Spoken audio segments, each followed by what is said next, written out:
Hey everyone, welcome to episode 18 of This Human Thing.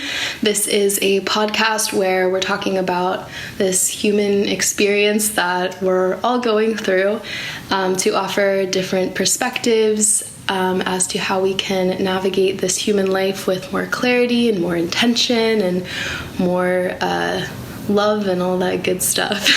So today I'm here with my friend Kärin, and this is Kärin's second time on the podcast, and you're the first person that I've had on 2 times, so Ooh. Welcome back. I've been spending a lot of time with Kärin recently, and I'm super grateful to have her in my life. She's been someone who's been really helping me grow and helping me expand and looking at myself with more honesty, and just nice to hang out with whenever I need some company. We just did a HIIT workout and meditation in the park, so that was really nice. We've been getting into that recently. But when we both met up after the holidays, we asked each other what if we had any New Year's intentions, and I said, why don't we record a little podcast on it and keep it short, keep it under an hour. I've said that I'm going to keep podcasts under an hour before, and I haven't, but we're on a time crunch, so we're going to keep it under an hour. So I just wanted to, we can just talk about what our intentions are for the new year and how to navigate them with a little more groundedness instead of getting really excited for the end goal if there's some kind of goals that we have set. So welcome to 2021. Happy to be here. I've been really excited, looking forward to this conversation. I've had to stop myself 3 times since I've hung out with Kat about talking about New Year's resolutions and all that jazz. I was listening to a podcast the other day, actually, that, I don't remember the statistics, but it said I think around 50% of people, something like that, drop or forget about their New Year's resolution by the end of January. And then only around 25% actually keep theirs, and I don't know what happens to the other percentage.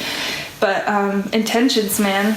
Intentions are the way to go. Resolutions are great, but I feel at least for me, it just kind of sets myself up for failure because, going for that tangible outcome can kind of be stressful, and, if you're not reaching it, it's almost kind of setting yourself up for disappointment. I mean, it doesn't have to, but at least for me, I'd rather set an intention where I can kind of work towards something and then reflect and think, okay, well, when did that intention come into play? When was I able to apply that, and where did I meet that success? Yeah, no, absolutely. And I think, talking about New Year's resolutions and how to go about them and everything, I think is a little bit of a cliche topic, but I definitely feel that resolution versus intention argument, because resolutions, it feels you need to fix something, something's lacking in your life and there's a huge problem, and somehow that you're broken and you need to resolve it, even if you're not coming from it from a place of I suck, I need to fix this, getting really hard on yourself. Even if it's coming out of a place of excitement, there still definitely is a tendency to want to fix yourself.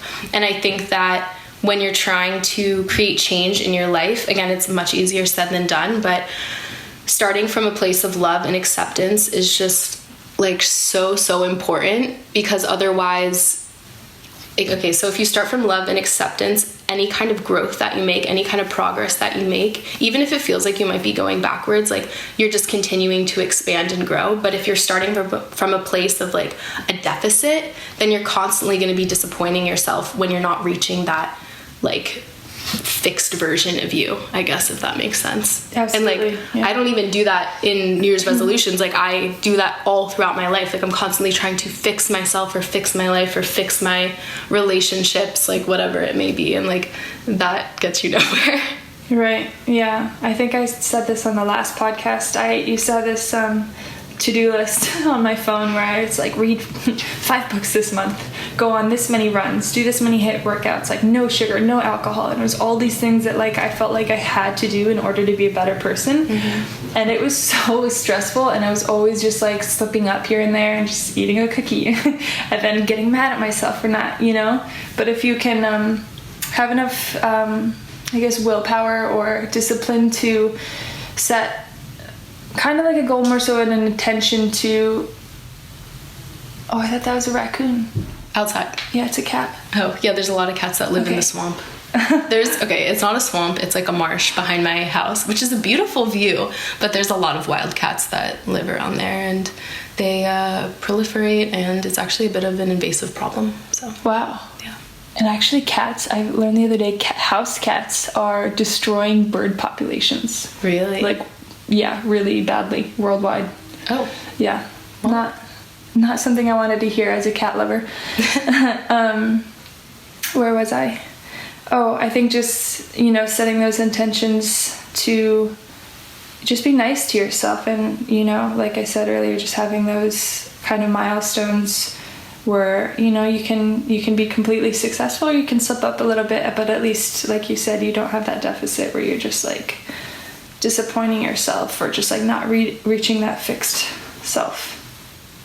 Yeah. I think that's where I was going. Yeah. I think it's like going, instead of like trying to find like a fixed version of yourself, going after like a higher or like more aligned or more like expanded, even just like the wording can help you to feel like there's not some like huge problem to fix, or that you're not going to be happy, or you're not going to feel healthy, or whatever it may be, until you reach this certain point. Because like I trick myself into that all the time, and then like I'll actually begin to like feed into this self-fulfilling prophecy by beginning to start like physically feeling really unhealthy or really unhappy, because I have like fed myself this lie, this story that I can only be happy if this, I can only like feel healthy if this, I can only feel connected if X, Y, and Z. And like just placing conditions on our life like that is just gonna set us up for failure, because we're like, okay, like it's pretty much like I only want to like pretty much like be alive like to my fullest potential if things are happening this way, if life looks or feels a certain way. So yeah. I don't know, I get caught up in that all the time. Yeah, something that I really liked, we listened to a meditation like 30 minutes ago, and the guy was saying it's all about your attitude when you come into meditation. And I thought about my New Year's resolution and setting an intention, and rather than just like, you know, having that goal and like achieving something and like really kind of almost like kind of being greedy to have that like tangible outcome, having that intention and having that attitude towards just kind of like you said, love and acceptance, and just like being happy with whatever you can get, that gratitude, and not just trying to control everything, just allowing things to kind of be as they are. And sure, you can control your reaction to certain situations, but I think surrendering has a lot to do with intention and I guess resolution in a manner, but in a different sense. But yeah, completely. And there's always like two sides of the coin to everything. So like if you want to make change in your life by like having this mindset of like forcing instead of allowing, like it's always going to feel hard, and it's always going to feel something that's like far away, and you're always going to feel lacking, rather than like somehow finding this like mindset where you're allowing things to happen, and it doesn't feel like you're like, it's always like a push and it's always like a fight. Then it becomes like, then you're not going to burn out, essentially. Mm-hmm. So like there's that side of the coin where like you have to be allowing, and you have to be surrendering, and you have to be accepting. But then there's that other side of the coin that's like, okay, well, if you're always just like allowing everything to happen and you like kind of become passive, then change isn't really going to happen, because there's so many like quote unquote like problems that I have in my life that I am constantly surrendering to because they are out of my control. But then there's a lot of things in my life that I do have some control over. And by placing some kind of discipline, again, just like thinking of discipline more so as like guidelines rather than like this like rigid thing that I had, like that's like restricting. Right. Yeah, then it allows you the freedom to like have the space and the like progression towards that goal. And then you get comfortable in the progression towards that goal, and then it doesn't feel like you're going uphill the whole time, which is like really ties into my intentions. So what are your intentions? I was just gonna ask you that. I'm so curious now. So since I have this tendency to be really hard on myself and set my, expectations really high and somewhat set myself up for disappointment at times, I decided to keep it really broad and straightforward. And my intention for the year is compassion.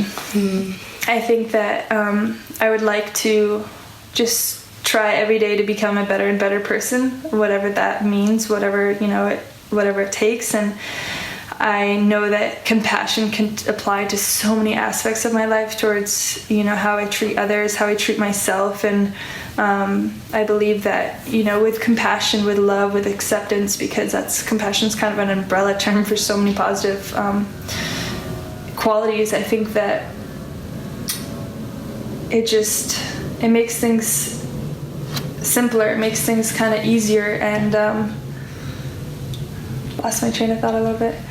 I have this really sassy ego that just doesn't want to let go, and I feel like I'm fighting it and fighting it and fighting it, and I feel like I just gotta kill it with kindness. Gotta kill it with that compassion.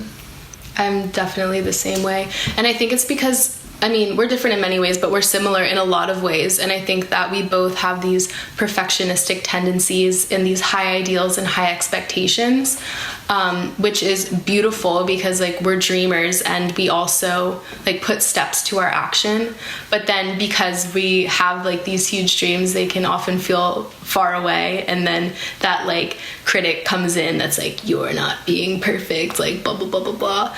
And so I definitely relate to that. And compassion is so huge. And it is a practice that's so much deeper than just the concept. It's a constant returning to it. Every time you notice yourself getting worked up. And yeah, especially with the whole ego thing, we were talking about this earlier, we always want to be right. And I just think that your personality is going to be your personality, and you're not necessarily trying to change who you are or who you present, but you change how you react to it. So even though we may have a tendency to always want to be right, we don't have to react to having this dissonance when we're not right, or when things contradict that. And again, you just have to let it, when you feel that tension rising, that ego tension rising, it's no, it has to be this way.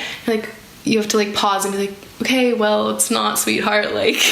And then just let it go. And as much as that sucks, you find the freedom by letting it go and by dropping it. But it's hard because we want to be right. And so, yeah. Totally. So in what ways do you want to practice this compassion?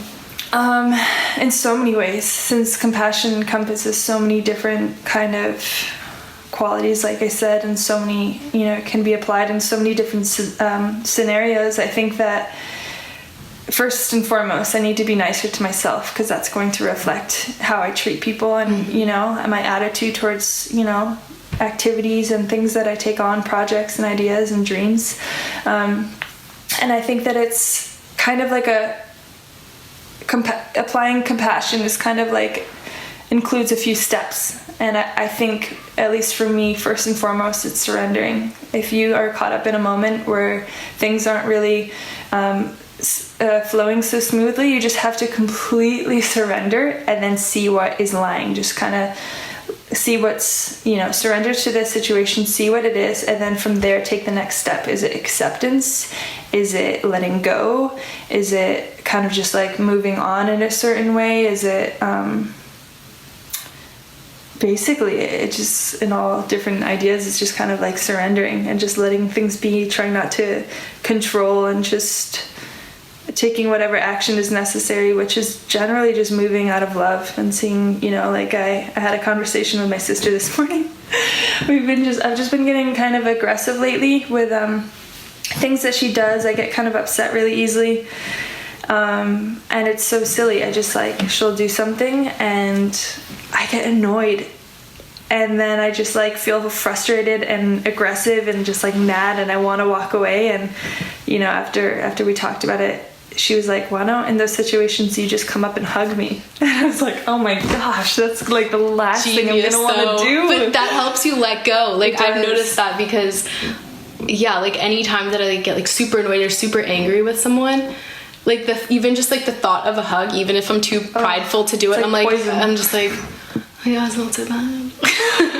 Yeah, but I feel like I'm just gonna go up and just like squeeze her really tight. But it is, the ultimate surrender. It's an act of love. It's that compassion for, the situation, because it's like forgiving, surrendering is in a form kind of forgiving yourself and accepting what is, and bringing it out of my experience as much, and kind of taking it a little bit into theirs, and maybe asking the why, like, why did she say what she said? Was it really to target me? Probably not. Yeah. Was it to help me?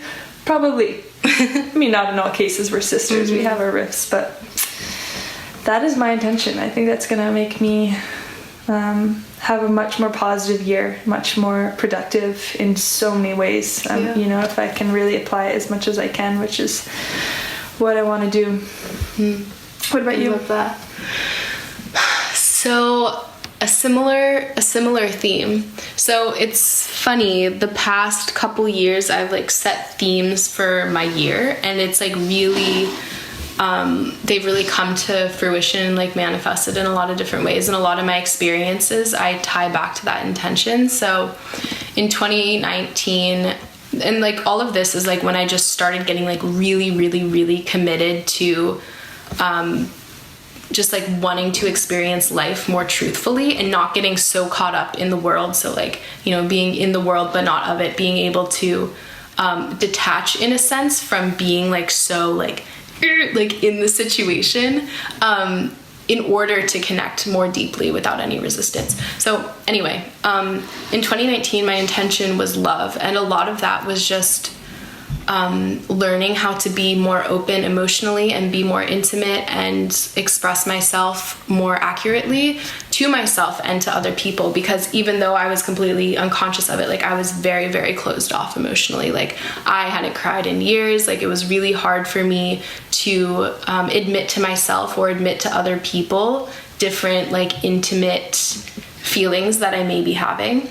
So that was like a huge theme, and like that's the year where I like truly learned how to love myself, and that was just like huge, and just like learning to move out of love and just really learning that, like, as cheesy as it sounds, like love conquers all, and it's like the strongest thing in like everything that's happening in your life is you operating out of fear or out of love. And when you choose love, it's never going to be wrong, and you're going to continue to grow and continue to connect more to yourself and others and life and all of that. And last year was honesty, and 2020, and just learning to be really honest with others and honest with myself, and that brought a little more like fire back into me, because like 2019 was just like like floaty, it's all love, like blah blah blah. And then like last year was like a lot more pain and a lot more hardship and a lot more like the tough questions and like getting really, really deep down.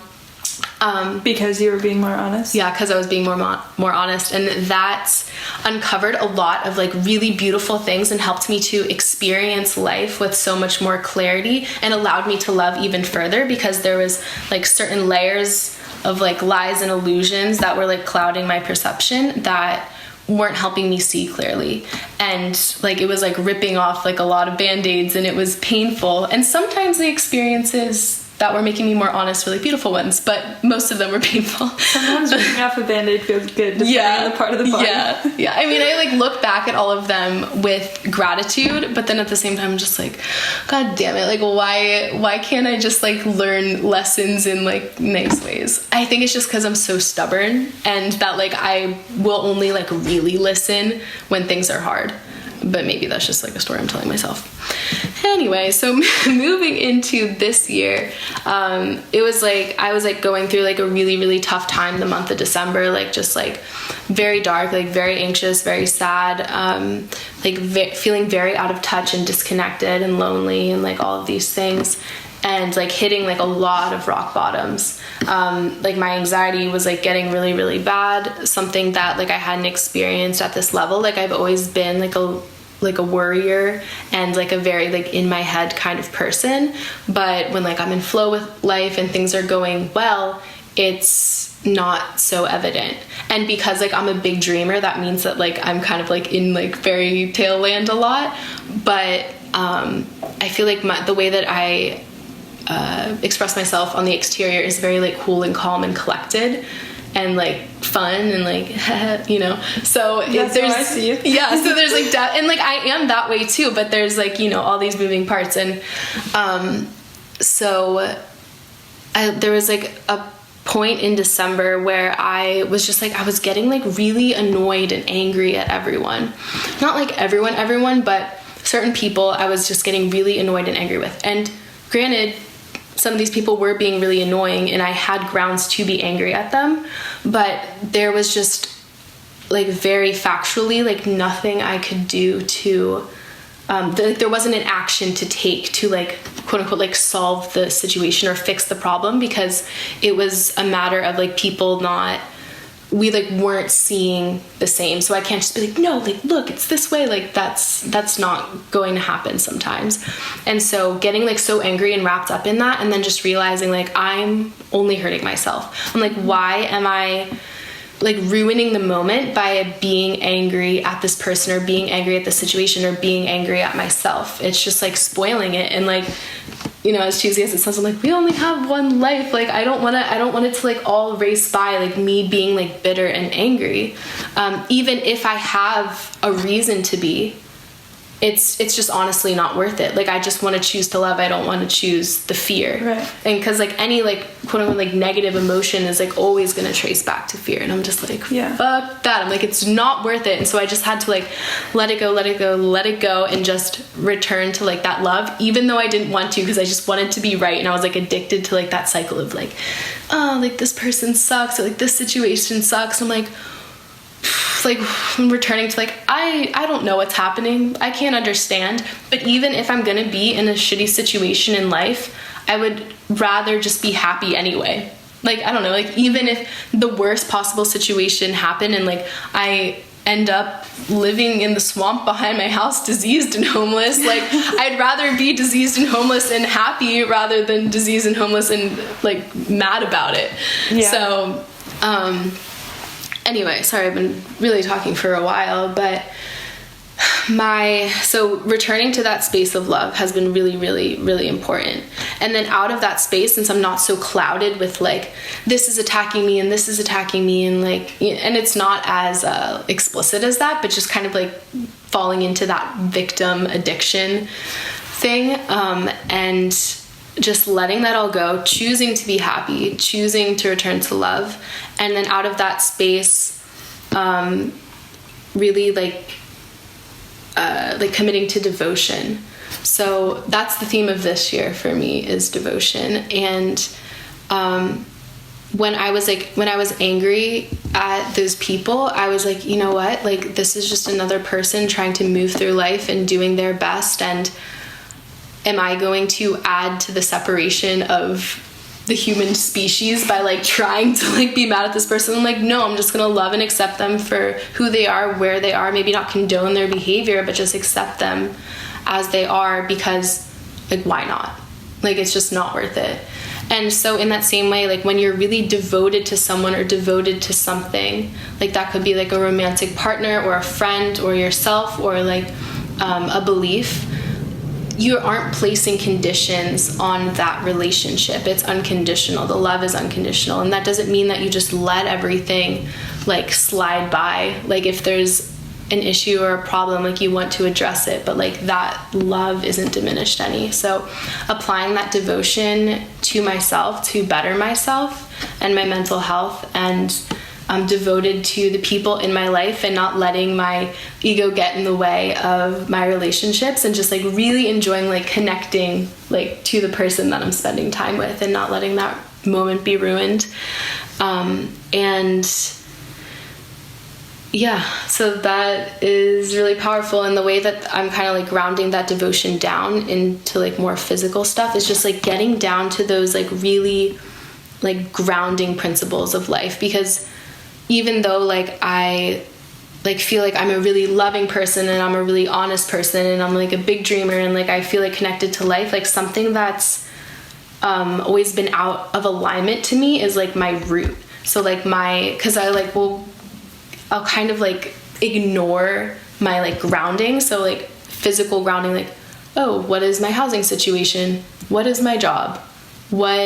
how is like my physical health, like those things. They're like all very important to me, and they've all been like fine, but they all feel a little bit unstable for some reason. And I think that just like traces back to like my childhood and like past experiences and all that, just like never really feeling like completely grounded. So actually on my birthday, Neil asked me, he's like, what do you like, he was saying it in kind of like a lighthearted way. He was like, what do you want this year? Like, what's your birthday wish? And I was like, honestly, like, I just want to feel grounded. Like, I just want something stable. I just want to feel safe. I just want to feel grounded. And so that was like my housing situation and my job and like feeling healthy in my body. So those three things are like my three main focuses for this year, and being really devoted to them, not to the outcome, but by having that structure and having that discipline to allow me more freedom in my day, so then when shit does hit the fan that's out of my control, I can like return to those things that I'm grounded in. I'm like, okay, I'm like still safe. I still like have control. I'm not, and I don't get so caught up in the anxiety or so caught up in my mind. And that's, even though it's only been a couple weeks, it's been so helpful and so healing. And like, I don't find myself super anxious all the time. I mean, it definitely still hits at some points, but it's just really helped me feel more rooted in order to rise and express. Like in yoga, we're always saying like root to rise, and like that's in the physical. Like the more that you're grounding down through your feet, like the more length you're gonna like feel up through like your fingertips. And in the same way, I'm like trying to get really rooted right now and keeping my focus like very narrow, so that like I have a really firm foundation, so that all those dreams that I have are a lot more tangible, and I feel like I have like a good like launching pad. I just talked for a really long time, but that's my intention for this year. Nice. Are you anticipating any challenges with that? For some reason, I feel very confident in like this very like basic like kind of like almost like schedule that I have, and this like kind of like timeline and I have, and these goals that I have, because like I'm very capable of reaching my goals. My problem is that I usually have a lot of goals because I'm just someone who likes everything and wants to try everything, and so I'm like moving a couple steps towards like 50 things instead of taking a lot of steps towards like 2 things. So I think just like getting a lot more grounded in like what I really want, and not like getting like pulled off into like all these other like fancy shiny new things is gonna be really helpful. That's great. I dated this guy back in the day, a few years ago, and he had a tattoo on his arm, and it said, the mind seldom sees what the eye does not anticipate. So it's basically, saying I interpret it as that when you're anticipating things, when you're expecting things to happen, when you have these expectations, it works as the law of attraction. You're going to bring those things in. And so when you're not anticipating that, when you're just accepting everything as it is, when you're coming in with a positive attitude and not trying to control the outcome, you're going to be surprised, and you're going to see these things that just like come out of nowhere. And I feel like that's when you're kind of working in harmony with the universe, when you're just allowing things to just trickle down however the universe wants to display them for you. And some of them aren't going to be so tasteful, but that's life too. Yeah. All colors. Yeah, all colors, all flavors, all textures. Can you say more stuff? Because I just talked for like 15 minutes straight. Oh my gosh. I have a question. What are some, like in the past, when you've set, I know that you kind of touched on this, but just to like have like more of like a cohesive answer.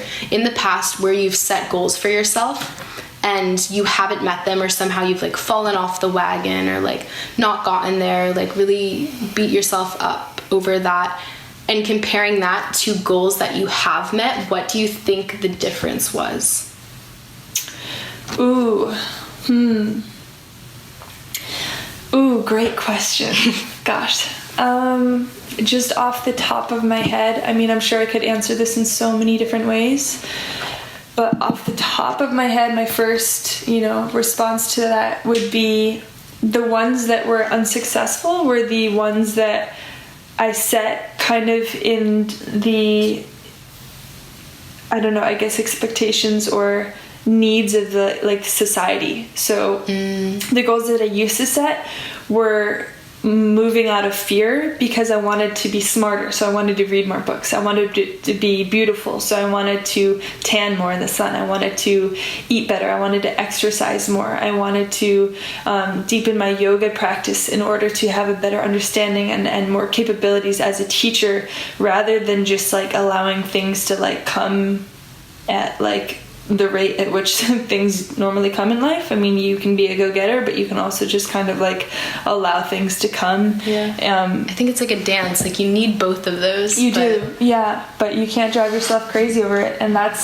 those were the things that were unsuccessful when I was looking for those tangible things. I wanted to be fitter. I wanted to be smarter, so that when I had conversations with people, I wasn't second guessing what I was saying, and I could apply different, areas of subjects to different people, so that so people would like respect me for what I have gained from going to school or self-studying or whatever. And those were the things that were unsuccessful for me, because that is like what society puts the pressure on us, especially in the US, go to school, get a job, blah blah blah.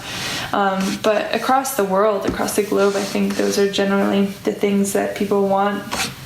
That success, that beauty, that the brains, like all that, which is of course like you want to have all those things, but stepping back from that and having more of intentions and goals and directions towards moving from that place of love where it's not so strict, you don't have that rule book, and you have these you're setting more expectations that are more realistic. Like, trying to think of some, I don't know, just taking those baby steps, just taking things that are more so for myself rather than like what I think everyone else wants. I want more compassion for myself because I'm really sick of this sassy little ego that just has to be right all the time. And so when I move from a place that I feel like is improving myself in order to make myself a better person in this world and not have those kind of materialistic outcomes, those have been the successful things for me, because then there's no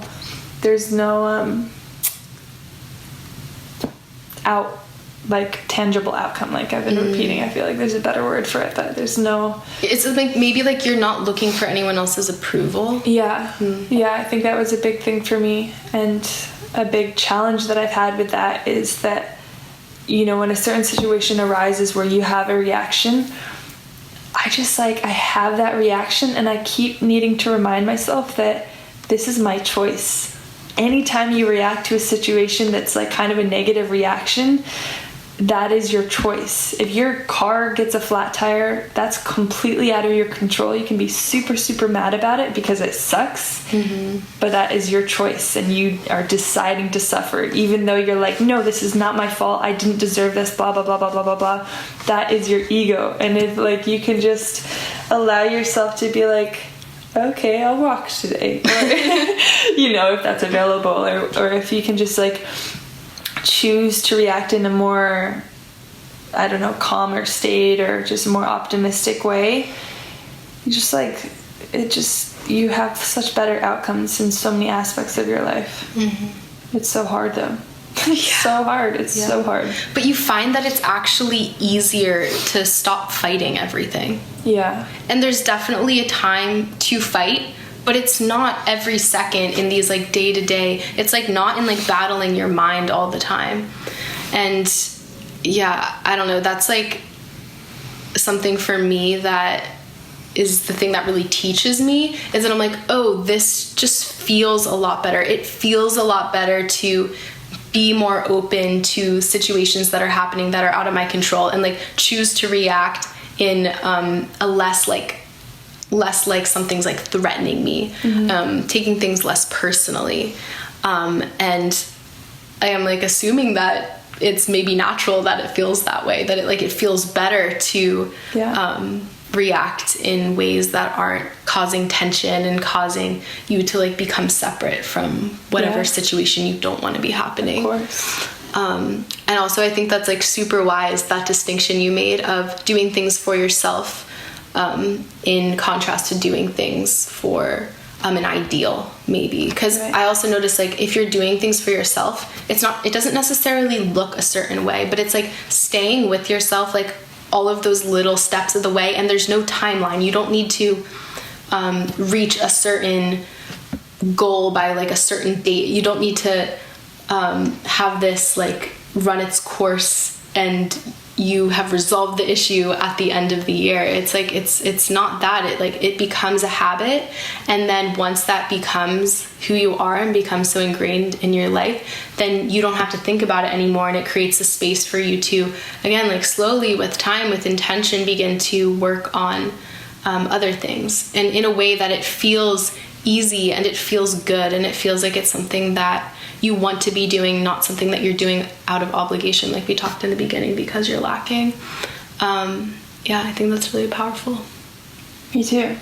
It's hard, but yeah, I think just always moving from love, which can be a complicated idea. It's hard to interpret, but always moving from love. And what we were talking about earlier in the same, notion of being aware of your reaction and really sitting with that and being present enough to say, oh wow, I'm getting really frustrated, which has been my theme of my week.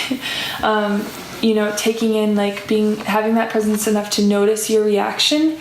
That ability of being present, it's kind of like exercising a muscle. Like we're talking about this, if you go on a run every single day and you're completely out of shape, the first 4 runs are gonna suck and you're gonna hate it. Your ego's gonna be running, your mind's gonna be telling you to stop, you're gonna be breathing really hard, your muscles are gonna hurt. It's gonna take every ounce of your efforts to get through those runs every day. But after a week, it's easier. After 2 weeks, it's great. 3 weeks, you're super solid and you want to do more. Yeah. And so applying that kind of idea of practice, just practicing, exercising this ability to concentrate, to be present, is really key. It's that consistency in order to find that growth. Otherwise, you're kind of starting at ground zero, and every single time you're barely making that much progress, which is okay. But at least for me, I've noticed about a year ago, I read this really inspirational book that I'm rereading again, and it had me really sit with myself and be very aware of my reactions. And for a few months, I felt like a super solid person.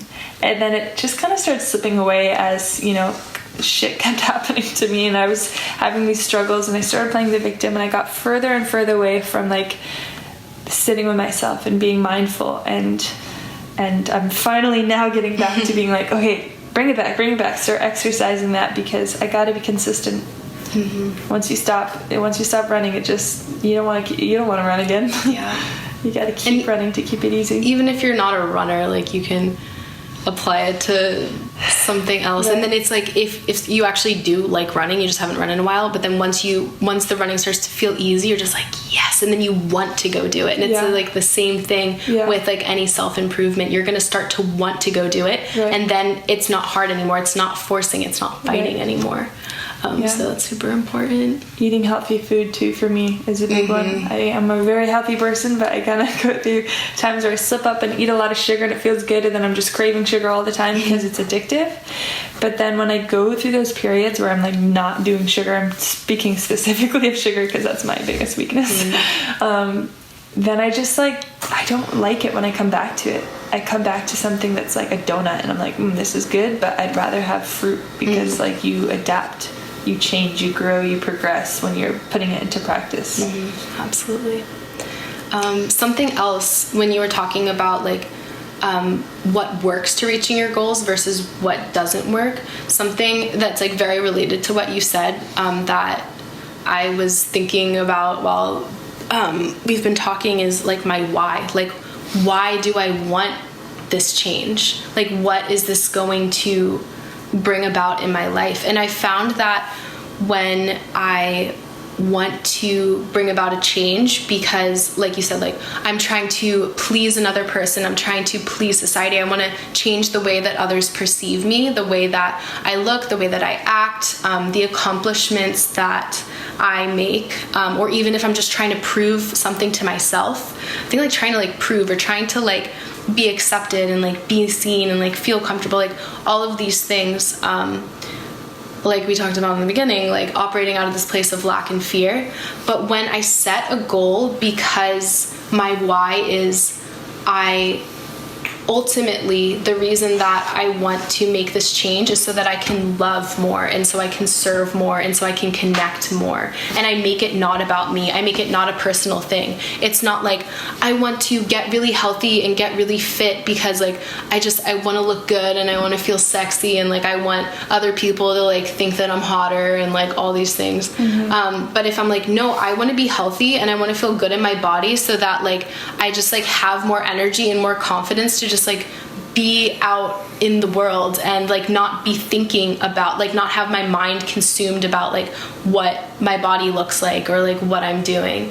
And in the same way, like anything else that I'm trying to change in my life, it's so that it's freeing up all that mind space. It's like getting me solid and grounded and like more sure like in myself, because like when these problems come, I'm like, oh my God, that's so superficial. Like why I honestly like don't want to care about this. I don't want to care about what other people think of me.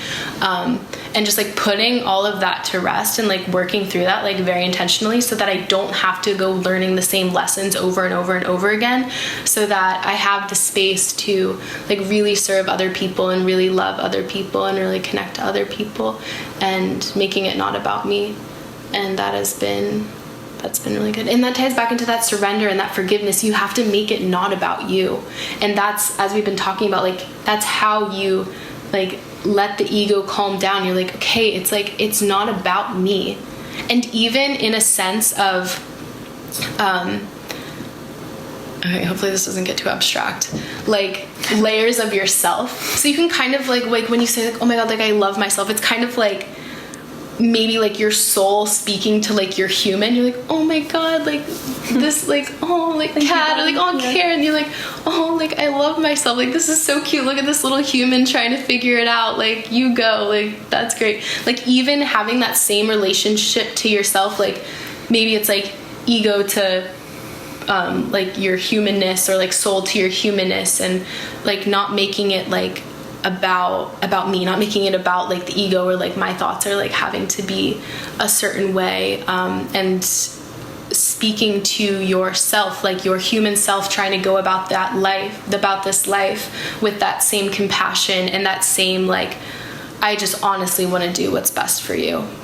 And like really, really meaning that, and not trying to be so rigid. Like in the same way that if I really wanted the best for you, like I don't want you to be doing stuff that's like you being really hard on yourself, or you trying to force things and like ending up getting discouraged. I want something that's healthy and balanced and sustainable for you, and then wanting the same for yourself. So that's been good. Yeah, that's a great thought.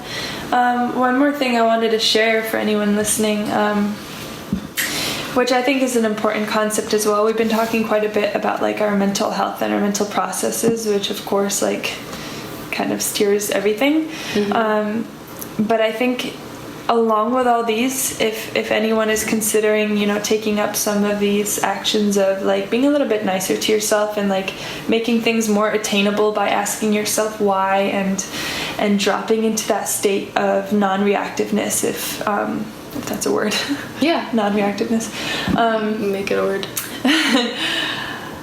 I think it's important to understand that these reactions that you have literally have a physiological effect on your body. And so if you're always acting out of this fear and getting frustrated and getting anxious and getting mad and getting sad, it can affect your breathing. It can start to signify your sympathetic stress response, which then releases like adrenaline, cortisol. Like it then puts you into this fight or flight mode, which can change the chemicals in your brain and the way that your body reacts. And that can create more tension in your body. It can create more holding, more protection, more kind of like looking over your shoulder all the time. That fight or flight like you're living in it, even if it's on a small scale, and it's not a good place to be in. And maybe that's your normal, and so it feels like normal, so you don't really notice it.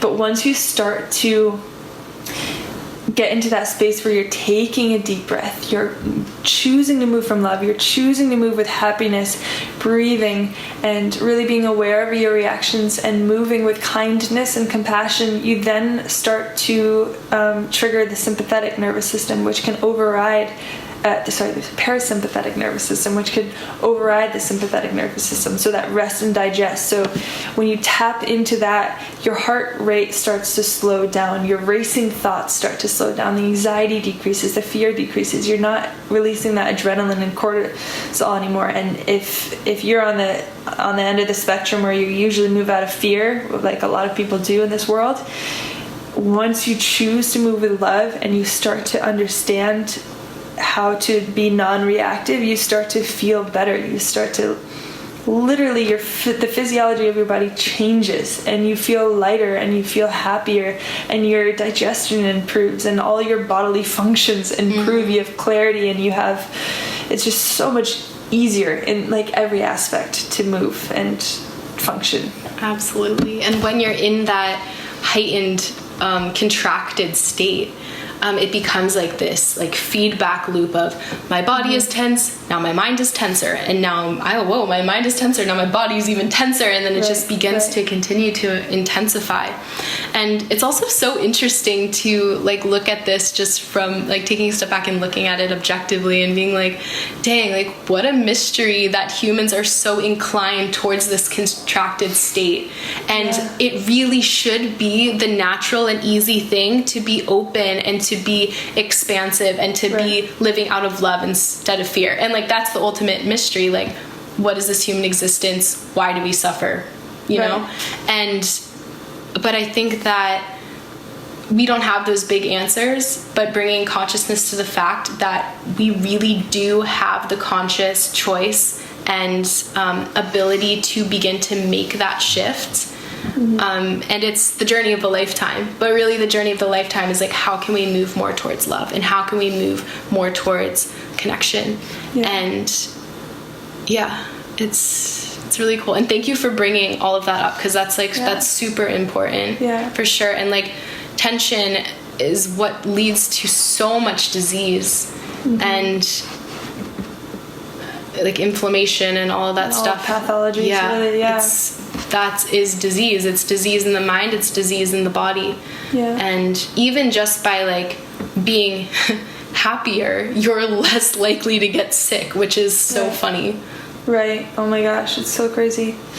We'll wrap it up. Do you have any closing thoughts? I have one more thing. Yeah, please. Just to put what I just said into perspective of like living in this fight or flight versus living in a calm state where you're happy. That fight or flight response evolutionarily was created for fighting off saber-toothed tigers and like real risks. Like if you're fighting someone on a street, so you're getting robbed, that's what the fight or flight response is for. When you're laying in bed and you're thinking about something at night and your heart starts racing and you start raising into that fight or flight response, that's, I don't want to say ridiculous because that's judgmental. Well, that's what I did last night. But I slept for 2 hours. It's crazy to think about that, and try to think about that if you ever find yourself freaking out. Like, we are spoiled humans where we have found like these super small little things to get worked up about. Like coming back to your 3 points of sense of security. Bring it back to the simplicity of, I have a home, I have financial support, I have a community, or bring it back to the positive things that you have in your life. And everyone has different struggles. Everyone experiences like loss and grief and all these different things. Some people don't have homes. Like, I'm not comparing issues, but when you can just try to bring it back to being grateful and positive in the moment, just life is so much more harmonious that way. And like, regardless of what our circumstances may be, and to whatever extent that we may actually have control over them, like, life's like a huge lottery, like a huge gamble, and we don't know why and we don't know how and whatever. But what we do have is to choose to enjoy it, or choose to feel victim to and enslaved to our circumstances, and enslaved to thinking that things are wrong. And we're placed here with like these beautiful minds and beautiful bodies in this beautiful world to explore, but we forget about that so very often because we think that things aren't right, and like so many cool people to connect to and to share this life with. But again, we just get so wrapped up in all the things that are wrong. We miss the awe, and we miss the simplicity of simply like living this human life that we have no idea what the fuck this is. Like, why, you know, not to get like too existential, but like we don't know anything about this. So why are our minds trying to decide that we know something and that it needs to be this way? Like, why not? I know, easier said than done, but like when you get down to like that very like core fact that we don't know why we're here, what this is, like we might as well enjoy it. Yeah. Well said. I think that's a great way to close. Thank you so much for talking. Of course. I've done like a couple of these where I'm speaking alone, and that's great and fun, but I would much rather be speaking to someone, because I know that it probably doesn't come across this way, but I'm like, oh my god, Kat, shut up. And so I'm glad to have this like be a conversation where we're like genuinely talking, rather than like me just like feeling weird talking to right a microphone. Also, for anyone listening, I feel like I'm speaking from a point where I feel very stable. I feel very well balanced. I feel like it's very easy to lay out all these ideas and to reflect about all these different aspects of my life. And maybe I sound wise, maybe I sound calm and collected right now, but in the moment, in the heat of the moment, all of this goes just out the window. Mm-hmm. And it takes every ounce of me to come back and to apply these things that I'm speaking of. Yeah, this absolutely. is just, you're getting the best of me right now. Well, it's so true. Like when we like drop in and we have these conversations, like we're able to like speak so clearly and use all these pretty words and blah blah blah, but like at the end of the day, like we know just as much as you, and life is hard and it's also great, and we're learning too. Yeah, just trying to enjoy what we can. Awesome. Well, I love you. Thank you for being on the pod. I love you. Thanks for having me. Happy 2020. Hey guys, what's up? If you want to let me know about your year, text me, send me a DM. Let me know your feedback on the show, any topics that you would like to hear. As always, you can follow This Human Thing on Instagram, Facebook, @ThisHumanThing, and on YouTube. Honestly, I guess that's about it. We're gonna wrap it up. Is it under an hour? It's under an hour. Yes, I love that. Okay. Well, as I always end it, love you guys. Peace in, peace out.